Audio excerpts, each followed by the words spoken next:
stone of the B.R. Ambedkar Statue of Equality Memorial in Mumbai. The background of the Constitution Day. Since 2015 was the 125th birth anniversary of B.R. Ambedkar, who is known as the father of the Indian Constitution. The government decided in May 2015 to celebrate this year in a big way. A special committee chaired by Prime Minister of India was announced for year-long celebrations. Various programs will be held by various ministries and departments throughout the year to spread thoughts and ideas of Ambedkar.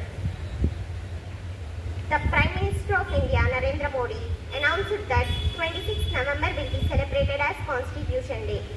In November 2015, the government officially announced celebration of the day. Thank you. Now I request the Chief Minister to talk about Constitution Day. సభకు నమస్కారం. భారత రాజ్యాంగాన్ని ఆమోదించిన జ్ఞాపకార్థం ప్రతి సంవత్సరం November 26న రాజ్యాంగ దినోత్సవంగా జరుపుకుంటారు. 1949 నవంబరు 26న భారత రాజ్యాంగ సభ భారత రాజ్యాంగాన్ని స్వీకరించింది మరియు ఇది 1950 జనవరి 26న అమలులోకి వచ్చింది. పూర్ణ స్వరాజ్ మొదట స్వాతంత్ర దినోత్సవం 1930 జనవరి 30న భారత జాతీయ కాంగ్రెస్ ప్రకటించింది. నవంబరు 26ను రాజ్యాంగ దినోత్సవంగా భారత ప్రభుత్వం 19 నవంబర్ 2015న గెజెట్ నోటిఫికేషన్ ద్వారా ప్రకటించింది. ముంబైలో బిఆర్ అంబేద్కర్ విగ్రహం స్మారక చిహ్నం శంకుస్థాపన సందర్భంగా భారత ప్రధానమంత్రి నరేంద్ర మోడీ 2015 అక్టోబర్ 11న ఈ ప్రకటన చేశారు. 2015 భారత రాజ్యాంగ పితామహుడిగా పిలువబడే బిఆర్ అంబేద్కర్ 125వ జయంతి సంవత్సరం కాబట్టి ఈ సంవత్సరం గొప్పగా జరుపుకోవాలని ప్రభుత్వం 2015 మేలో నిర్ణయించింది. ఏడాది పొడవునా జరిగే వేడుకల కోసం భారత ప్రధానమంత్రి అధ్యక్షతన ఒక ప్రత్యేక కమిటీని ప్రకటించారు. అంబేద్కర్ ఆలోచనలు మరియు ఆలోచనలను వ్యాప్తి చేయడానికి వివిధ మంత్రిత్వ శాఖలు మరియు విభాగాలు ఏడాది పొడవునా వివిధ కార్యక్రమాలను నిర్వహిస్తున్నాయి.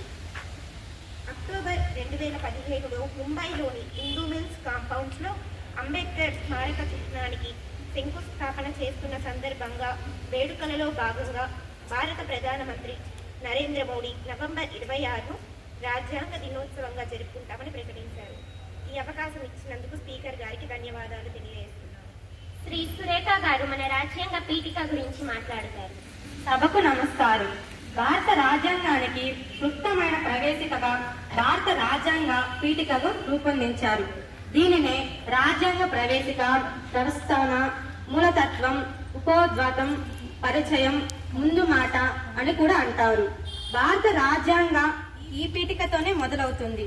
భారతదేశ ప్రజలు దేశంపై ఉంచుకున్న ఆకాంక్షలు, ఆశయాలు, కోరికలు ఈ పీఠికలోనే స్పష్టమైన అక్షరాలతో తెలపబడ్డాయి. భారత రాజ్యాంగానికి ఆత్మగాను, హృదయంగాను పీఠికను పిలుస్తారు. మారు పేర్లలో ఒక పేరు మూలతత్వం, మరొకటి పరిచయం, ఇంకొకటి ఉపోద్ఘాతం. ఈ పదాలు వివరించిన విధంగానే పీఠిక రాజ్యాంగంలోని సర్వస్వానికి ఒక సారాంశంగా చెప్పుకోవచ్చు. ధన్యవాదాలు అధ్యక్ష గారు. శ్రీ నీలిమ గారు మన రాజ్యాంగ పీఠిక గురించి వివరిస్తారు. The Constitution of India, Preamble.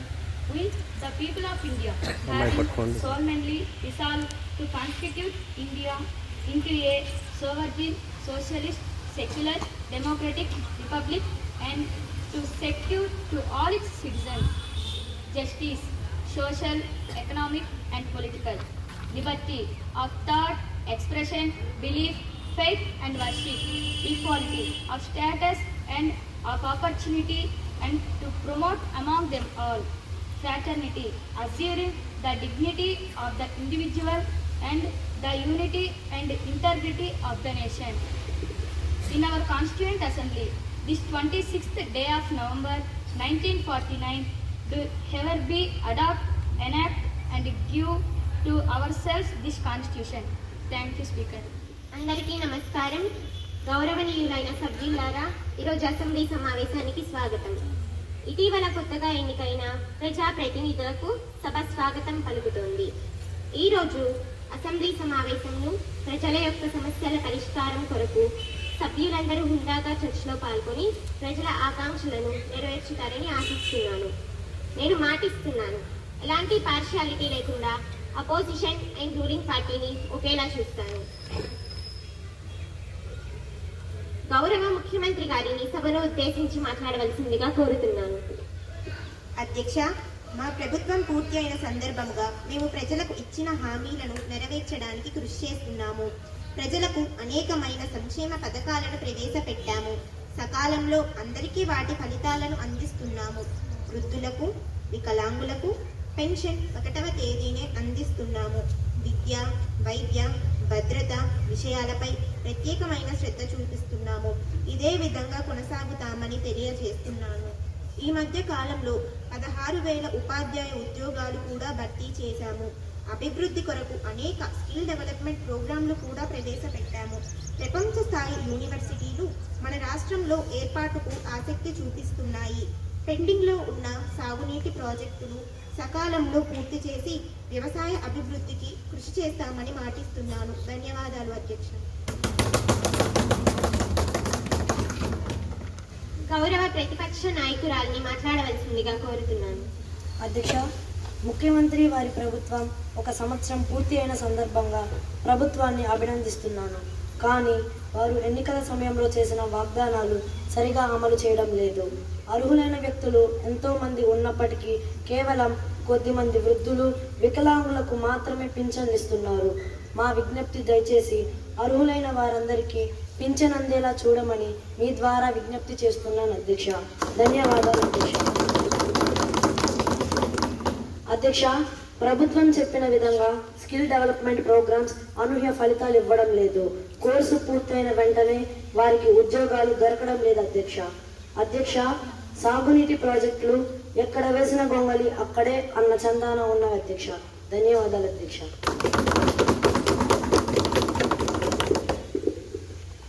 ప్రశ్నోత్తరాల సమయం కావున సభ్యులు అడిగిన ప్రశ్నలకు సంబంధిత మంత్రులు వివరణ ఇవ్వవలసిందిగా కోరుతున్నాను.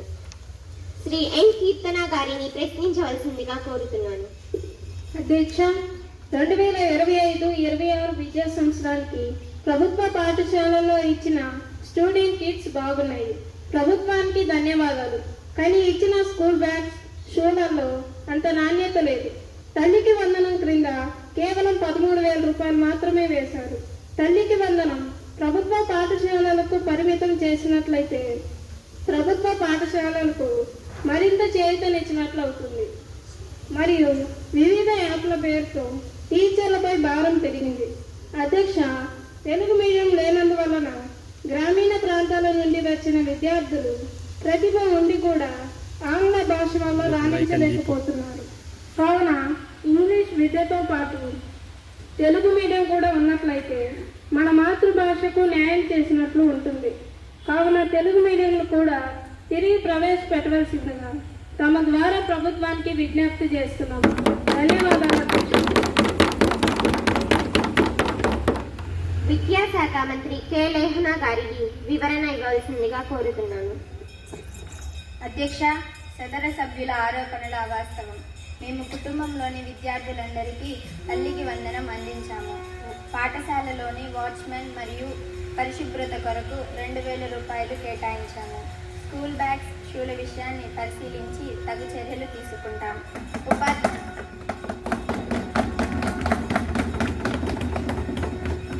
ఉపాధ్యాయుడు మారుతున్న కాలానుగుణంగా వచ్చే మార్పులకు అనుగుణంగా ఉండవలసిన అవసరం ఉంది. ప్రస్తుత కాలంలో ఉన్నత కుటుంబాల పిల్లలు ఇంగ్లీష్ మీడియంలో చదువుతున్నారు. వారితో పోటీ పడాలంటే ఆంగ్ల విద్య తప్పదు. అయినప్పటికీ మీ విజ్ఞప్తిని పరిశీలిస్తాం. ధన్యవాదాలు అధ్యక్ష. శ్రీ రత్నవర్షిత గారిని ప్రశ్నించవలసిందిగా కోరుతున్నాను. అధ్యక్ష, ప్రస్తుతం రైతుల పరిస్థితి దయనీయంగా ఉంది. ఎరువులు సకాలంలో దొరకడం లేదు. రైతులకు రుణాలు దొరకడం కష్టంగా ఉంది అధ్యక్ష. పండిన పంటకు సరైన గిట్టుబాటు ధరలు లేవు. కావున ప్రభుత్వం రైతుల పట్ల ప్రత్యేక శ్రద్ధ వహించి వ్యవసాయ రంగానికి ప్రత్యేక రాయితీలు ఇవ్వవలసిందిగా విజ్ఞప్తి చేస్తున్నాను అధ్యక్ష.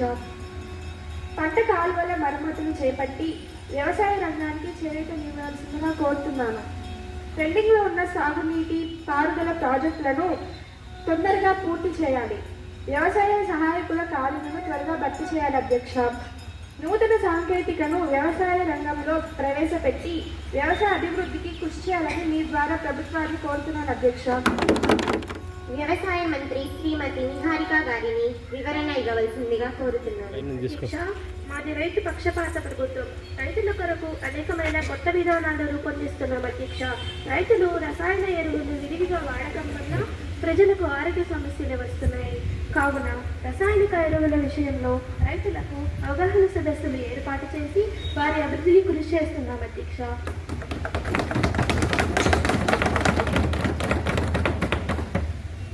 రుణ సదుపాయం కోసం బ్యాంకులతో చర్చించి తక్కువ వడ్డీ రుణాలు లభించే విధంగా కృషి చేస్తామని మనవి చేస్తున్నా అధ్యక్ష.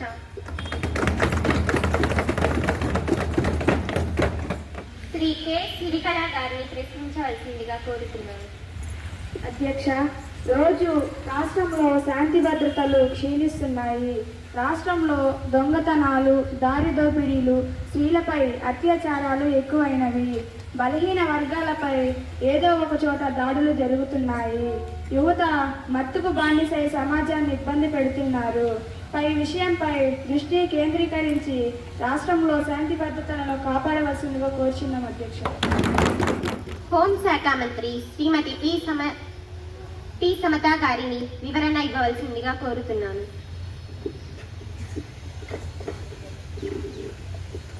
అధ్యక్ష, సభ్యుల ఆరోపణ అవాస్తవం.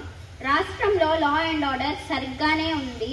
రాష్ట్ర పోలీసులు దొంగతనాలపై ప్రత్యేక నిఘా పెట్టి దొంగతనాలకు అడ్డుకట్ట వేస్తున్నారు. యువతను మత్తు పదార్థాల జోలికి పోకుండా చూస్తున్నారు. యువతకు కౌన్సిలింగ్ సెంటర్లు ఏర్పాటు చేసి యువతను మత్తు పదార్థాల జోలికి పోకుండా చూస్తున్నాం. స్త్రీల రక్షణ కొరకు శక్తి యాప్ను ప్రవేశపెట్టి వారికి ఎప్పటికప్పుడు రక్షణ కల్పిస్తున్నాం. పోలీసు వ్యవస్థను బలోపేతం చేయుట కొరకు కొత్త న్యూ అపాయింట్మెంట్స్ జరుపుతున్నాం. నూతన సాంకేతికను జోడించి రక్షణ కల్పిస్తున్నాం అధ్యక్ష. ధన్యవాదాలు అధ్యక్ష. శ్రీ పి మయూరి గారిని ప్రశ్నించవలసిందిగా కోరుతున్నాను. అధ్యక్ష, రాష్ట్రంలో పరిస్థితులు సరిగా లేవు. మైనర్లు ఎక్కువగా ద్విచక్ర వాహనాలను ఉపయోగిస్తున్నారు. అనేక ప్రమాదాలకు వారే కారణమవుతున్నారు. ద్విచక్ర వాహనదారులు హెల్మెట్ లేకుండా ప్రయాణిస్తున్నారు.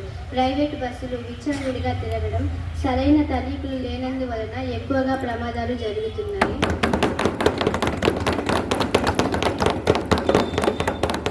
ఉదాహరణకు ఇటీవల కర్నూలులో జరిగిన ప్రమాదం 19 మంది మరణానికి దారితీసింది. కావున తగిన చర్యలు తీసుకొని రోడ్డు నియమాలను ఖచ్చితంగా అమలు అగునట్లు చూడవలసిందిగా స్పీకర్ గారి ద్వారా విజ్ఞప్తి చేస్తున్నాం. రవాణా శాఖ మంత్రి యు రత్నకుమారి గారిని వివరణ ఇవ్వవలసిందిగా కోరుతున్నాం. అధ్యక్ష, సభ్యుడు ఆరోపణలను పరిగణలోకి తీసుకుంటున్నాము. రోడ్డు నియమాలను పాటించని వ్యక్తులపై కఠిన చర్యలు తీసుకుంటున్నాము. ఎవరైతే మైనర్లకు వాహనాలు ఇస్తున్నారో వారిపై కఠిన చర్యలు ఆదేశించాము. కర్నూలు బస్సు ప్రమాద బాధితను ఆదుకుంటామని హామీ ఇస్తున్నాం.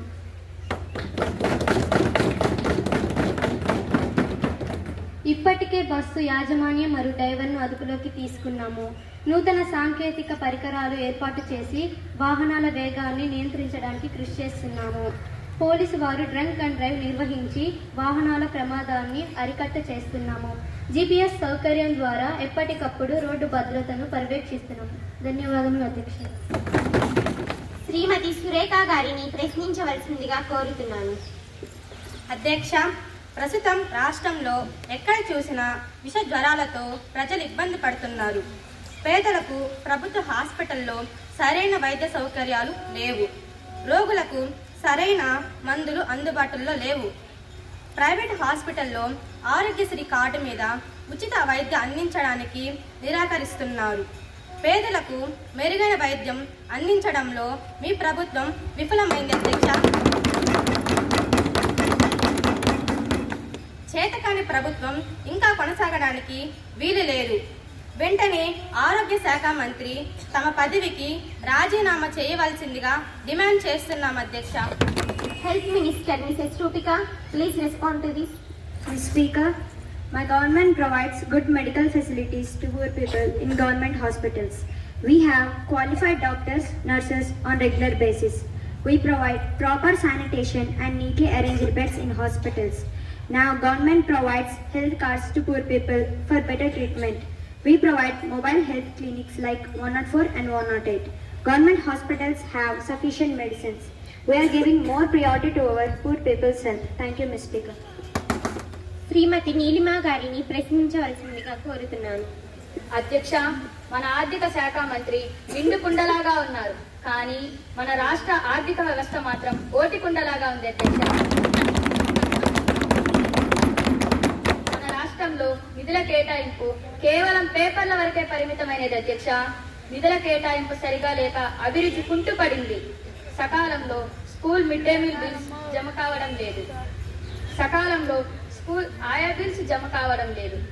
సకాలంలో స్కూల్ వాచ్మెన్ బిల్స్ జమ కావడం లేదు. అధ్యక్ష, నిధుల కేటాయింపు లేక గ్రామీణ ప్రాంతాలలో రోడ్లు అధ్వానంగా ఉన్నాయి. రోడ్ల మీద ప్రయాణం నరకాన్ని తలపిస్తున్నాయి. అధ్యక్ష, సాగునీటికి, ఆరోగ్యం, ఇతర రంగాలకు కేటాయింపుల గురించి వివరించవలసిందిగా ఆర్థిక మంత్రిని విజ్ఞప్తి చేస్తున్నాను. అధ్యక్ష, మా ఆర్థిక మంత్రిని నిండు కుండాని సంబోధించారు. దీనిని మేము ఖండిస్తున్నాం. సదరు ఎమ్మెల్యే గారిని క్షమాపణ చెప్పవలసిందిగా కోరుచున్నాం.